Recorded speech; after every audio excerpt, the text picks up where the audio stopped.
Welcome to Catch Up with Kellen. I am going to be doing weekly little catch ups so that it's quick and short and to the point of what's new and what's going on.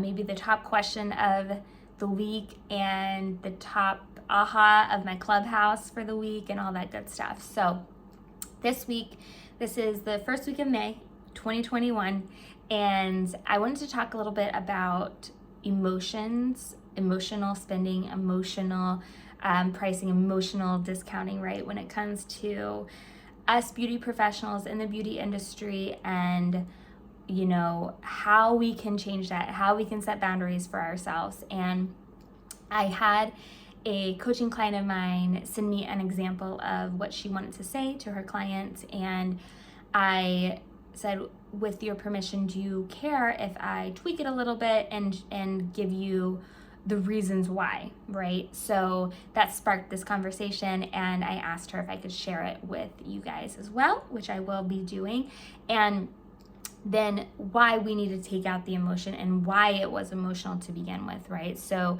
the first and foremost, I will quote Brene Brown as many times as it takes, but Brene Brown says, clear is kind, unclear is unkind. And you can use this with everything in your life and every conversation.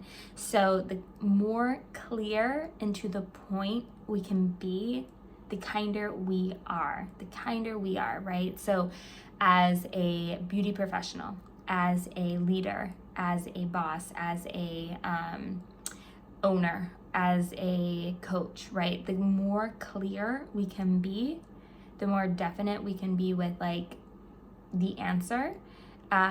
It helps us not over explain. So, you know, if someone says, okay, well, I thank you so much for the support with, you know, with all of this, these years, it's been so difficult for all of us, and on and on and on and on, right? You start with like all of this emotion, and I've waited so long to do this. I haven't done a price increase in 5 years. I'm losing money. You know, I've seen posts where people over explain, over communicate, and over talk about the why behind the price increase. And my suggestion is make it clear, make it simple, to the point, and take out all of that emotion. So a professional post would be something that I could help any of my coaching students with if they need a little like, this is what I'm thinking of saying, can you give me a little feedback? So number one, keep it clear and simple. Number two, keep your emotions out. Number three, communicate it to your clients however you currently communicate with your clients. So, you know, someone may say, well, can I email? Can I text? Can I put it on Instagram? And I don't tell you yes or no, it's your business, but what I say is, well, how do you currently talk to your clients? How do you currently communicate with them? Do you have a newsletter? Do you do blast emails? Do you do blast texts? Do you do DMs? And wherever you communicate with them, I think that that's how you communicate with them. Obviously in person. What I did that worked really well for me and my business was we did a newsletter with updates. We did weekly blog posts, so like in a month I would share like the blog posts that we had, any updates happening with schedule changes, etc.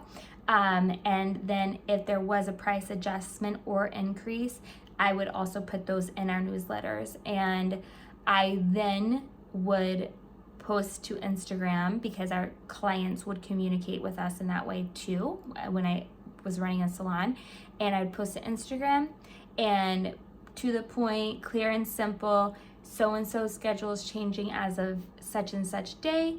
The new schedule is up online. You can book online. You can, you know, cancel or move your appointments online. If you need further assistance, please email us, right? So you're telling your clients how to get in touch with you, how to communicate with you, how to reply, how to let them know if it doesn't work for them, they can cancel, who to contact if they need help. Simple, to the point. The other thing that I like to say is stay positive, but don't over like compensate for like exclamation points everywhere, right? And the fifth thing, don't apologize, because a lot of times they'll be like, I'm so sorry, I have to raise prices. The prices of color have gone up, right? Don't apologize. This is a business that we're running, and the color company, did they email you and apologize, right? So you just have to like put it all into perspective. This is why and how boundaries get crossed when it comes to professional and client relationships. Oversharing, crossing boundaries, apologizing, over-explaining creates a weird dynamic that clients now know too much, right? I am a recovering oversharer. Believe me, I have been down that path. So believe me when I say I understand, because I do.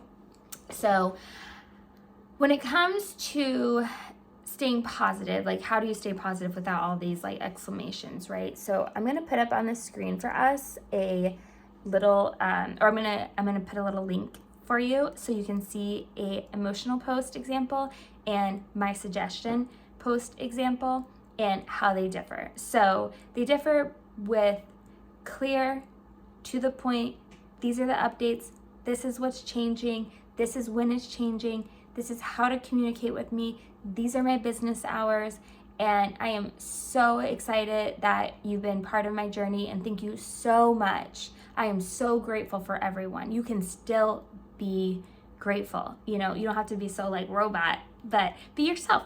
Be yourself, be to the point, be clear. Clients want to know how long things are going to take them when they're in the salon. How much is it going to cost them? When do they need to come back? What kind of product do they need to maintain at home? And that's it.